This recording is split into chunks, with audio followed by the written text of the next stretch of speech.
Before we get into the book of Numbers, we're going to talk Greek mythology. Trust me, we'll get past Greek mythology into the Bible. If not, you are welcome to leave. In Greek mythology, there's the story of a father and son named Daedalus and Icarus. You probably know Icarus more than Daedalus, but Daedalus was his father, and he was a tinker, he was an inventor, he was a creator, and he was really, really good with his hands, and he made really incredible toys and trinkets and things for the king. And then story takes a really weird turn, and you can look about that later. We're not going to talk about that part of the story in church. But he does something and gets kicked out of the kingdom by the king and sent off to the island of Crete. So Daedalus makes one invention that gets him in really big trouble. It has to do with the king's wife, and you just don't mess with the king's wife. You should have known not to do that, and then you get kicked out. He gets exiled to the land of Crete. And there, Daedalus and Icarus are imprisoned on the tallest tower of Crete by King Minos. And while they're imprisoned on the tallest tower in Crete, Daedalus is said to have watched the birds fly over. And as he's on the top of the tallest tower, watching birds, looking down, going, the only way I'm getting out of this tower is if my dead body's carried out, or if I can fly away like the birds. And so what does this inventor do? Well, he starts somehow collecting random feathers from the birds that perched on the tower. And then he had a candle. No one really understands where the candle came from, but he took the candle and the feathers and he melted the wax and he begins to make wings. And he makes a pair of wings for himself and a pair of wings for his son Icarus. And all of a sudden they have wings and they can fly like the birds. They've never tested it, but they're just going to jump off the tower and hope that they can fly. And before they jump off the tower, Daedalus looks at Icarus, his lonely, beloved son, and says, all right, you got to fly in the middle. If you fly too low, close to the sea, why they didn't fly towards the land, I don't understand. But if you fly too low, close to the sea, your wings are going to soak up the moisture, and they're going to get too heavy, and they won't flap, and they'll fall and drown and die. So don't fly too close to the sea. But if you fly too high, close to the sun, then the sun will the wax that's holding your wings together, and then you will fall into the water and you will drown, then you will die. So just fly right in the middle, not too high, not too low, and we'll just fly out of here into freedom, just like Michael Jordan wanted to do when he dunked that basketball. Really? Space Jam? Nobody? Okay. Anyways, new audience. And so Daedalus and Icarus, they leap out of the tallest tower and they begin to fly. And off they go into freedom in these man-made wings. And if you know the story, Icarus begins to climb. He wants to fly higher, higher. And Daedalus, his father, says, come down. You're going too far. You're reaching too high. You're trying to become too much. And if you keep going up there, your wings are going to melt and you're going to fall and die. Well, Icarus doesn't listen to his dad. He reaches too far. He flies too high and his wings melt and he plummets to his death. And why do I tell you that? For this reason, Icarus jealously tried to take too much and lost everything.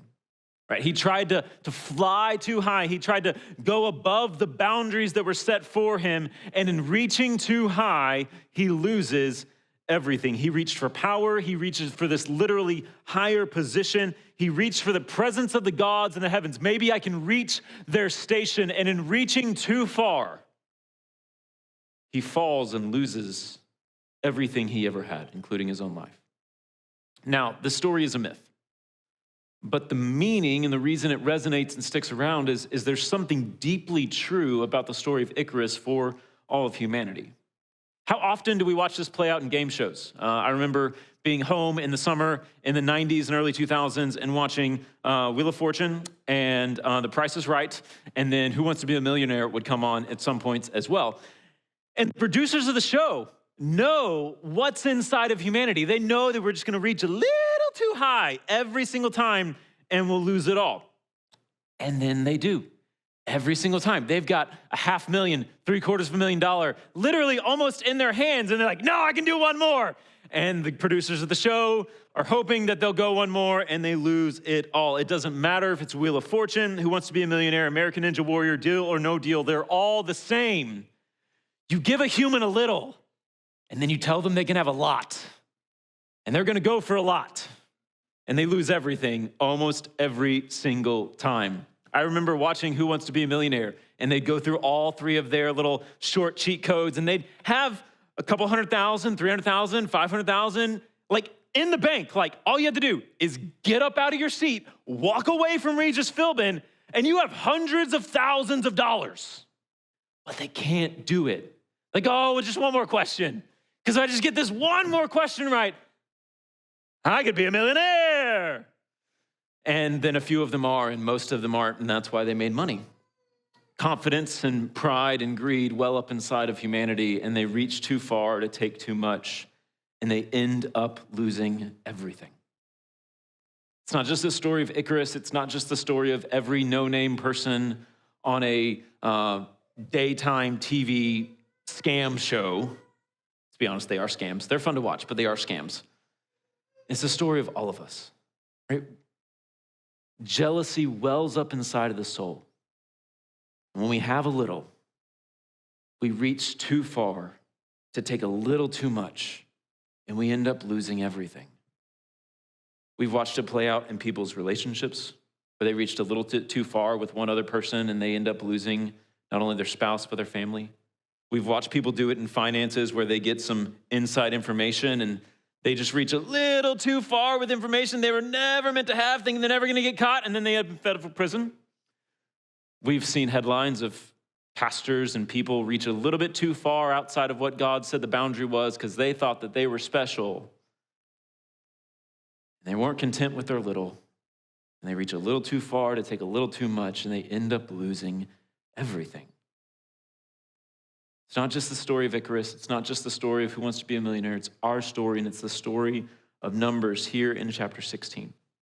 So if you have a Bible, open to Numbers chapter 16. It's 50 verses long, so we're just gonna go quickly through it. Read it this week. It's actually a really fascinating story. It moves pretty quickly, but if I read all 50 verses to you, that would probably be the rest of the sermon. And then you would go, okay, cool. We could have just audio Bibled on the way to church, Justin. But in Numbers chapter 16, we find the story that's called Korah's rebellion. And who is Korah? What's going on? In short, he's an Israelite priest, so someone who served in the tabernacle. And he was given a little. And then in jealousy, he reaches too far to take too much. And he ends up losing everything. And that's the point of of Numbers chapter 16, is that Korah and his followers jealously try to take too much and ended up losing everything. And when we put the mirror of Korah over our own lives, just like Icarus, just like game show participants, when we reach too far to take too much, we always end up losing everything. So we wander too far. That's what we've been talking about, is we've been watching these cycles, right? If you've noticed, like, this sermon's going to start sounding a lot like the other sermons we've been preaching through Numbers, because Numbers is going in these cycles of the people of God wandering from God, God calling them back, them coming back for a moment, and then you turn the page, and then they wander from God again, and then they come back for a moment, and then they wander from God again, and they come back for a moment. Now we're going to get in the cycle not of the people, but of the priests. And we're going to watch the priesthood, these religious leaders, do a lot of the same things that the people were doing. But this religious group, Korah and his friends, are going to take it a step further. We're going to watch some themes pop up that we've seen in Miriam and Aaron and other people, places in the book of Numbers. But we're going to watch this group of priests and leaders take one step too far. And like Icarus, literally lose everything. Not get a slap on the wrist, not get a call to repentance, but in a moment, a divine act of judgment, because they do something noticeably different that we'll talk about here in a minute. But we're going to find out what happens when we wander too far. Which brings me to point number one. We wander too far to take too much when we're discontent with our responsibilities. We wander too far and take too much when we're discontent with our responsibilities. Verse 1. Now Korah, the son of Izhar, son of Kohath, son of Levi, and Dathan and Abiram, the sons of Eliab, and On, the son of Peleth, sons of Reuben, took men. So there's Korah, Dathan, Abiram, and On. 1 Kohathite, 3 Reubenites. Verse 2. We'll get into that. And they rose up before Moses with a number of the people of Israel, 250 chiefs of the congregation, chosen from the assembly, well-known men. They assembled themselves together against Moses and against Aaron and said to them, you, so this is Korah and his friends are talking to Moses, you, Moses, have gone too far. Skip down to verse 8. And Moses said to Korah, "Hear now, you sons of Levi, is it too small a thing for you that the God of Israel has separated you from the congregation of Israel to bring you near to himself, to do service in the tabernacle of Yahweh, and to stand before the congregation to minister or serve or worship to them, serve them?" Verse 10, "And that he has brought you near to him and all your brothers, the sons of Levi, with you. And would you seek the priesthood also?" So we wander too far to take too much when we become discontent with our own responsibilities. So 2 questions. Who are Korah and company, and what is going on? So first, who's Korah and the company? So Korah is a member of the tribe of Levi of the clan of the Kohathites. Levites were priests, right? So there's 12 tribes. Levites were the priestly tribe, those that were going to serve in the temple and right now serve in the tabernacle. And they got the distinct honor amongst all the other tribes of helping serve in and around the temple. They got to be around the presence of God more than anybody else. No other tribe got to do that. Now, there was the sons of Aaron, and then there was the Kohathites, the Merarites, and one of the Girgashites, I think. I didn't look it up this week. But the Kohathites, I do know this. They were responsible for carrying the most holy items of the tabernacle, right? So remember, the tabernacle is this tent-like structure. They're wandering through the desert. Pillar of cloud and fire would lead the people of God to a location. It would stop there, and then they'd set up camp. And part of setting up camp was setting up the mobile temple called the tabernacle. And the Kohathites are the ones that after Aaron's family and his sons broke down everything, so Aaron and his sons would break down camp. The Kohathites are the ones that would get to carry the Ark of the Covenant. They're the ones that would get to carry the altar. They're the ones who got to carry the table that held the bread of the presence. They get to carry all of the instruments of the temple to wherever God's going. It's pretty cool. They get to carry the altar. Okay, it's also going to be kind of heavy, but they get to carry the altar that every single sacrifice is made on. No one else gets to do that. You're not even allowed to touch the altar unless you die, and they get to carry it. That's pretty cool. That's what the Kohathites get to do. They get to carry the instruments of the worship of God in that time and day and culture. Numbers chapter 4, verses 4 through 15 gives you all the details. An incredibly special, an incredibly important, an incredibly close position to the presence and power of God. That's Korah. Let's talk Dathan, Abiram, and On. On, like I said once, and then he just disappears from the rest of the story. I don't know what happened to him. But they're all from the clan of Reuben, and it mentions that. And the clan of Reuben's known for stealing what's not theirs to gain power for themselves. That's the clan of Reuben. They're the firstborn son. They're meant to be, good leaders and good people. And they're known throughout the whole story of the Bible as the clan and the bunch of brothers and sisters that just steal things from their other brothers and sisters to make their life easier. Not just exclusively property, but also people and wives. They're not known for being the most holy or wholesome of humans. Genesis 35 gives us a good picture. You can go read that later this week. And then in Genesis 49, Israel, their father over the 12 sons that became the 12 tribes, says this about Reuben. Reuben, you are my firstborn, my might, and the first fruits of my strength, preeminent in dignity and preeminent in power. You were meant to be in charge. You were meant to rule. Verse 4, you're unstable as water. You shall not have preeminence because you went up to your father's bed, then you defiled it. He went up to my couch. That's Reuben. And that's what all of his family is known for and kind of like. They're powerful and they're unstable, and they take what's not theirs to make themselves powerful. Not good people to be around, not the kind of people you trust, definitely not the people that get to carry the Ark of the Covenant. So Korah is a priest, meant to be holy unto God, and the Reubenites are power-hungry and unstable.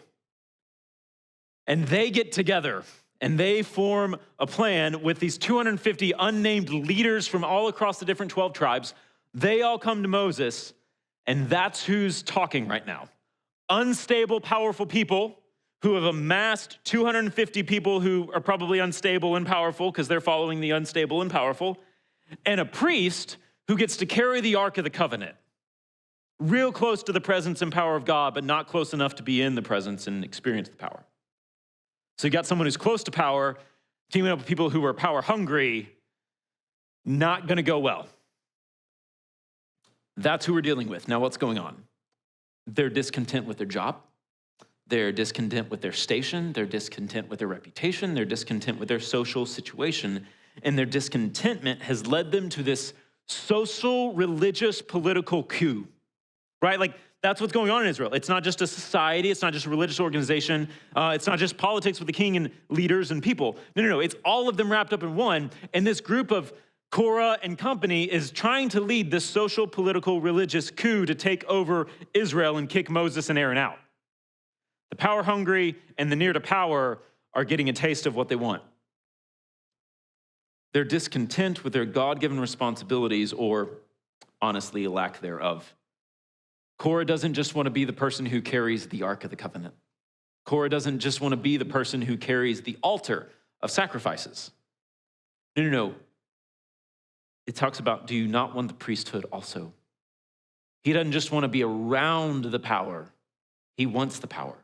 He wants to be the person who walks into the Ark of the Covenant when the temple's set up. He wants to be the person who gets to offer sacrifices. He wants Aaron's job. Aaron, scooch over. Korah's here. I'm in town. It said it in verse 10, and would you seek the priesthood also? You have all of this. But you need that too? I gave you all of this. Are you not content with it? It's almost like the Garden of Eden playing out over again. You have everything desirable and good to eat, but this one thing was not meant for you. Discontentment, entitlement, jealousy, greed, whatever you want to call it, is driving their decisions. And it's going to drive them headlong into death. They're literally going to get swallowed up and burned alive. And if this text is meant to make us wise into salvation, are you content? Like, are you truly content with what the Lord has given you? With the place that he's put you, with the job he's given you, with the position that you hold, or with the job that you don't have, or the position that you don't have, or the things that you don't have? Are you content with the good things that have come down from your Father above? Or do you just need that thing to be happy?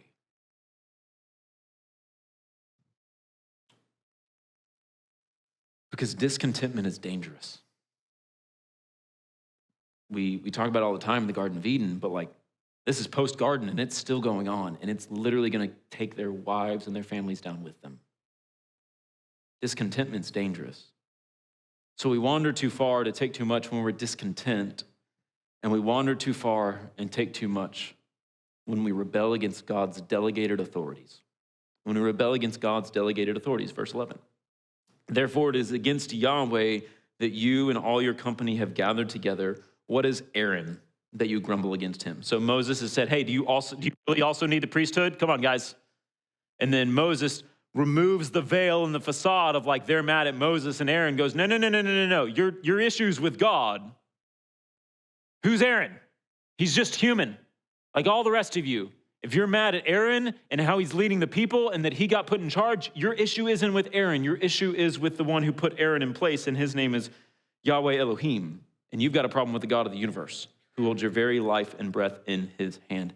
Moses is drawing the direct line of discontentment that Korah and his company have ignored. See, Korah and his company think their problem is with Moses and Aaron, because that's what discontentment does. It disorients us, right? Their problem is with God. And Moses is making that plainly and probably a little painfully clear for them. Korah and company rebel against God's delegated authorities, right? So they rebel against Moses, they rebel against Aaron, and they rebel against the scriptures. They rebel against Moses to take Moses' power, verse 12. And Moses sent to call Dathan and Abiram, the sons of Eliab, and they said, we will not come up. Last I checked, if the leader of your people says, show up to this place and time, you show up. If the president of the United States, Mr. Trump, walked through here and told all of us that we're going to leave this building and walk to Sam's, we're all going to leave the building and walk to Sam's. Because the leader of the free world has walked in and told us what to do.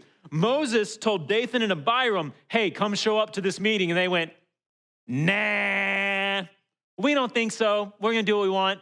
No thanks, Moses. That whole splitting the Red Sea thing, sham. You can't do anything to us. Verse 13. Is it a small thing? So this is Dathan and Abiram talking to Moses. Is it a small thing that you've brought us up out of the land flowing with milk and honey to kill us in the wilderness? That you must also make yourself a prince over us? Moreover, you have not brought us into the land flowing with milk and honey, nor given us inheritance of fields and vineyards. Will you put out the eyes of these men? We will not come up. It's pretty strong words for the guy that's in charge of your people. You failed. You're leading us away from a good place. And are you just going to poke our eyeballs out when we tell you no? I had some youth students tell me some pretty crazy things when I told them to do something that they didn't like. They never got to this level of, are you going to gouge my eyes out?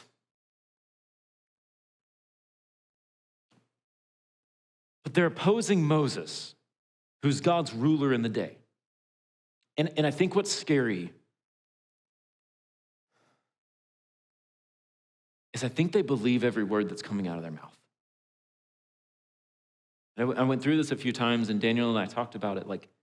Their motivation isn't, Korah and company, Dathan and Abiram's motivation isn't, other than being a little jealous, isn't made clear. Their perspective on what's going on, all we get is this, that Moses has taken them away from the land of flowing with milk and honey. That Moses has just willfully led them out of goodness into the wilderness to rot away and die. And Moses has killed someone before, so gouging someone's eyes out isn't that crazy. I think they truly believe that Moses is just trying to do them dirty. That they've got this perspective that their spiritual leader is not after the good of their souls. That their spiritual leader is really trying to take them away from the goodness and rest and grace of God into this wilderness to just perish. Discontentment is dangerous. And it's distorted their perspective, it's distorted their vision, it's distorted how they're viewing anything that Moses is saying or doing. And I don't think it's too far of a leap. Because whether it's a parent or a friend or a spouse, if you've been in a fight with them or let down by them, the next thing they do until reconciliation and forgiveness happens is always jaded. You always begin to assume the worst about them.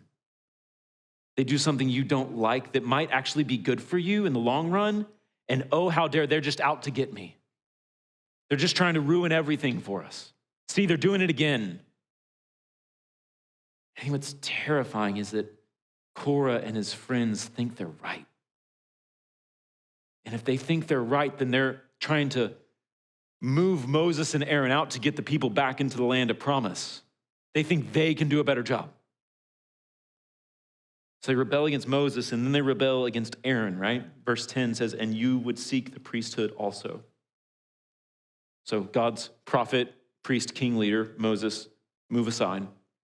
Aaron, the person who mediates us into the presence of God, the person who performs the sacrifices so that we could be clean and acceptable before God, the person that helps moderate our sacrifices for our sins so that we might have peace with God. He's not doing a good job either. He's just after it for some selfish motivation in his own. He must just like power. And he's keeping us from actually enjoying the presence and the forgiveness of God. So kick him out too. Let us be the priests. Let us be the religious leaders. And I think that they think they're right and they're doing the right thing. In verse 17, it says, let every one of you take his censer and put incense on it, and every one of you bring before Yahweh his censer, 250 censers, you also and Aaron, each his censer. So every man took his censer and put fire in them and laid incense on them and stood at the entrance of the tent of meeting with Moses and Aaron. It picks back up in verse 40, talking about what's going on in these censers. So what's the deal? Because these censers are all over this chapter. Censer, C-E-N-S-E-R, not censor, S-E-N-S-O-R, like beep. Censer. It's this little fire pot thing. It's like a essential oils. It's like a diffuser, right? If you've ever seen the essential oil thing. Jack spilled the lavender oil in our room this morning. So our room smells strong and good. And then he like touched his eye, poor little buddy. Yeah, painful. But they've got these little fire pot diffuser candle things that they would put fire in, and then they put incense on top of to make it smell good. Because, sacrificing animals and blood does not smell good. So God had a specific aroma that is in Exodus that he wanted the tabernacle to smell like. It's called the incense. And so they would take fire from the altar where they would burn the sacrifices. They would put it into these little fire pot things called censers. Censer, incense, you see the words are the same. And then they'd put the incense on top of it, and the fire would burn the incense, and then the incense would smoke and smell good. Make sense? Make sense? Cool. And there was a particular smell that only was meant to be used in the temple. My grandfather always smelled like aqua velva. All the time. If you don't know what aqua velva is, it's a post-shave that I clearly don't use. And my grandfather would have to shave twice a day, every day, because his beard was just that thick. When you say 5 o'clock shadow, he would like shave all the way down to the skin in the morning and just like think about hair, and then he'd have like stubble by 5 o'clock. So he would shave twice a day, every day, put aqua velva on. And I didn't know that that was the smell of aqua velva. I just thought that was the smell of grandpa for my entire life. And then one day when I was learning to shave, he brought out the aqua velva and put it on me, and I was like, "Huh! I smell like him." And God created humanity with olfactory senses. Those store memories and create sensations inside of us. Your grandma's house smells like grandma's house. Your mom's house smells like mom's house. Your grandpa smells like grandpa. Might be cigarettes, might be cigars and bourbon. Mine was aqua velva. And anytime I smell aqua velva, I just think about him. God had a particular smell associated with his presence, so that when the people smelled the incense burning, they would think about him. And you weren't allowed to use that incense, that blend, anywhere else, because God wanted his presence and that smell to be associated together. A couple things going on here. That's what's the whole big deal with the incense. So there's these 250 men. They're told to get their little diffuser burner thingies and get fire and a smell. But they, one, can't get the smell of the temple, because that would be a sentence of death, if my memory serves me correctly from this week. And two, they have to get fire from somewhere else, because only priest can get fire off of the altar, and only priest can use the incense blend of the temple and not be sinning against God. So anyone else that wants to, diffuse or sage their home has to get fire from somewhere else and has to use a different smell. So one of two things is going on. One, this group of 250 leaders is bringing a homemade version of what God has made, right? They're not bringing the right fire. They're not bringing the right smell. It just looks godly and might smell similarly close to what God's incense smells like, but it's still fake. Or two, and worse yet, if you remember the story in the book of Leviticus with Nadab and Abihu, who offer strange fire before the Lord. That word for strange shows up here, which is cluing us that the same thing is going on. They tried to replicate or steal what God had made for their own good and their own glory. Worse is not that they just made a homemade, bad replica version of what God was doing. They either snuck into the temple, the tabernacle, and took fire off of the altar, which is some kind of heinous sin, or they snuck into the tabernacle and took the incense away from the priests so that their stuff would smell like the priest stuff, or they did both, which is all kinds of wrong. Why does all this matter? They're rebelling against God's delegated authority. They've rebelled against Moses, they've rebelled against Aaron, and now they're straight up rebelling against God's word. Do this, don't do this. And you could, okay, they're just breaking a little law about what their censer smells like, Justin. Is it that really big of a deal that they changed deodorant scents? Come on. So it links to this idea of strange fire, which I'm going to officially step out into. Justin is giving you some conjecture. because no one really understands when you get into the strange fire world what's going on. So official conjecture, we'll get back to what Justin's confident in here in a second. The smell was meant to represent presence. Yeah. Aqua velva to grandpa, incense to Yahweh. So they're either distorting it or they're stealing it. Yeah? This is yes, this is no. Cool. So if they're stealing it, then they're trying to do the right thing the wrong way, which, according to the last time I did math, a negative times a positive is still a negative. Or they're trying to distort the presence of God to try and look powerful. They've got this garb of godliness. They've got this outward look of holiness. That they're trying to do all the things that make them look godly and holy and like a priest, but it's just outward. And on the inside, there's something wicked and crooked and distorted in their own soul. And if I'm going to show my cards, I think that's more of what's going on. Is they've distorted what the presence of God was meant to smell like and look like so that they might look like they know God. And I think that's scary when we start thinking about Jesus saying, "Depart from me, I never knew you." I think it's scary when we read in the New Testament about people who have these outward signs of godliness but aren't actually the disciples, who have signs of power and wonder, who know all the right information but don't actually know God. They've distorted the presence of God so that they might look like they actually are in the presence of God, but they're not. And that's Justin's conjecture of, I think they're twisting the scriptures because they don't even know the one that wrote them. And it's terrifying. Because they're convinced that they're doing the right thing. They're convinced that the scriptures are on their side. They're convinced that they're trying to do good for this religious group called Israel. And they're just flying all kinds of off the handle, straight headlong into death.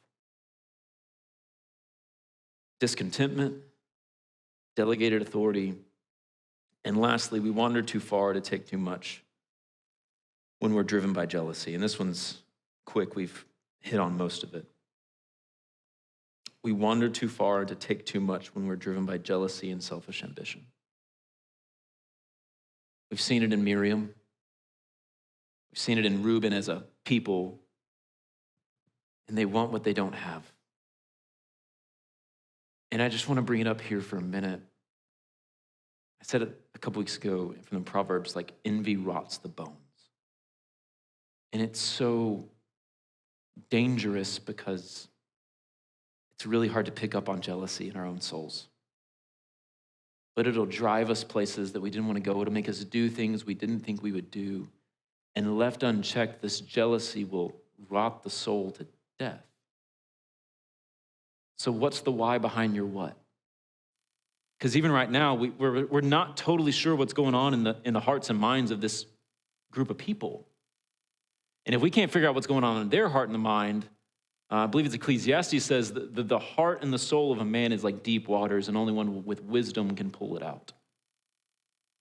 So I think this is meant to make us not just take a second, but a third look at what's going on in us, what's driving us to the decisions we're making. Because we wander too far to take too much. When we're discontent with responsibilities, when we rebel against delegated authorities, and when we're driven by jealousy and conceit. And when we wander too far to take too much, we end up losing everything. Everything. Verse 31. And as soon as he had finished speaking all these words, the ground under them split apart, and the earth opened its mouth and swallowed them up with their households and all the people who belonged to Korah and all their goods, so they and all that belonged to them went down alive into Sheol, and the earth closed over them, and they perished from the midst of the assembly. And all Israel who were around them fled at their cry, and they said, "Lest the earth swallow us up." Verse 35, and fire came out from the Yahweh and consumed the 250 men offering the incense. So Korah and his company lose everything. The guys with the censers, the little incense pots, fire somehow comes out of the pots and burns all of them up. And then Dathan and Abiram, who stood in front of their tents and said, yeah, no, we're not showing up to your little meeting, Moses. And went, okay, earthquake right underneath you, boom. I've never been in an earthquake, but I've watched enough movies in Indiana Jones. I think you could take a couple steps back, but the earth just splits and they fall. And then fire just shoots out of this little diffuser pot that they're holding and takes them all out in a moment. And we read this and some people are like, see, God's angry and mean. It's like, no. He's actually much more kind and gracious. And every time he lets us live, and all the other people in this story that they've done the same things and haven't gotten consumed by the right, just wrath of God, that's been grace and mercy. This is what should have happened every time. And I bring that up because I think they stepped too far in distorting God's presence and godliness. In trying to produce some type of holiness that wasn't true holiness. And I think that's why God's response is so much more severe, because they're trying to fake his presence and his power. And he said, it's not that you just didn't trust me, it's that you misrepresented me. In other places in the Bible, that idea of misrepresentation or irreverence or deception is called blasphemy. I think what's going on here is much, much more serious, which is why the response of God seems much, much more serious. But it's not just the Bible, right? It's not just Greek mythology that tells this story. Someone who flew a little too far. In the late 90s, early 2000s, baseball experienced a revival. Mark McGwire, anybody? Sammy Sosa. I remember playing Sammy Sosa baseball on my Nintendo. All right, I aged myself. They lit the world up in the late 90s, chasing Roger Maris' record, and McGwire smashed 70 home runs. A few years later, Barry Bonds shows up on the scene, right? And he crushed that record with 73 home runs, and the crowds went wild. Baseball was finally back. But behind the power was a problem. Both McGwire and Bonds end up getting tested and connected to performance-enhancing drugs, PEDs, substances that help them hit harder, longer, run faster, and be better. Though their raw talent was absolutely undeniable, they're incredible baseball players, they weren't content with good. They wanted legendary. They reached too far. They literally took too much. And they lost it all. Today, those names come with some jokes and smiles and a little asterisk of like, good, but cheater. They're not in the Hall of Fame. Never will be. The very thing they grabbed for, greatness and glory and immortality on a little baseball card, is the very thing they forfeited when they reached for the thing that wasn't theirs. Mark 8 says, according to Jesus, what does it profit a man to gain the whole world and forfeit his soul? We need more than headlines of fallen heroes trying to give us wisdom. We need a rescuer to come and save us from ourselves. The problem isn't just pro athletes with access to some needles and drugs. The problem isn't just bad priests. The problem isn't just Greek myths. The problem is us. That when we have a little, we always want more. And there's something inside of us that always wants to reach for something just outside of our God-given responsibility. There's something inside of us that wants to reach too far, to take too much. And if we're honest, we end up losing everything. Exodus 16 concludes, so you got the story of Korah and the followers, and then the next day, literally, they go to sleep. The next day, the Israelites wake up, and they start grumbling against Moses and Aaron all over again, because how dare they do what they just did? And a plague breaks out in the people. And in this really beautiful moment, Moses turns to Aaron and says, go grab your censer, right? The whole thing that we've been talking about. So Aaron grabs his censer pot. He runs to the tabernacle. He gets fire from off the altar. He puts the incense of the priesthood, which is the presence of God inside of it. So it's burning and smelling like God's presence. And he runs, and it says that he lands in between those that have died from this plague, with the dead in front of him and the living behind him. And as he stands there with the presence of God, death stops. And the plague can't pass through him. And on top of the 250 that died the day before, it says that 14,700 people besides those also died. But standing in between death and life is Aaron with the presence of God in hand. We need someone to stand in the middle. Because jealousy and discontentment is a plague that will just creep into all of us. And it'll kill all of us. But there's one who stood not with the presence of God, but is the presence of God in between death and life, and death can go no further than him.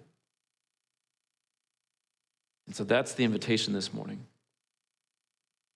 Is that the Jesus we read about from Philippians 2, who humbled himself to the point of death, and even death on a cross, that he took the greatest humiliation, has now seen the great exaltation, stands like Aaron with this diffuser, death and life. And death can go no further than him. And he says, what does it profit any of us to gain the world and lose our soul? But he offers us a soul. He offers us the thing that we are really grasping for, the thing that we hope that position or power or person will give us. Acceptance and love and belonging and forgiveness, a second chance. He has it. And he says, come to me, all who are weary and heavy laden. And he can give it, because Jesus wasn't like Korah. Jesus didn't grasp, he gave up. He didn't take, he offers. And because of his humiliation, God has exalted him. Korah, us, Icarus, we all have reached too far to try to take too much, but Jesus left everything that he might gain us. What does it profit a man to gain the whole world but forfeit his soul? The path to glory is through kneeling before the Son of God who stood like Aaron between life and death. That's how we get what we want, is we bow before the name that's above every name, the one who is Lord over death and hell and life. When we wander too far by trying to take too much, we will always lose everything. But when we wander to Jesus, leaving everything behind, we end up finding everything we need. Let's pray. Father, thank you for this morning. Thank you for what appears to be a very strange story in the Old Testament about earthquakes and fire and Old Testament diffusers. Because it's an invitation to find rest and fulfillment and joy in your presence. To not try to manufacture something, to not try to fake something, to not come with our expectations or abilities. To not reach for what we've not been given, but to reach for the one who was given for us. And so Jesus, in your kindness, would you lead us to repentance? Would you open eyes to some greed and jealousy and discontentment in our hearts this morning? And maybe we would be so bold to pray, God, help me be content with what you've given. God, help us not distort your presence. Help us to trust what you've said is good and good for us. Father, be near to us. You are in our midst. You are with us.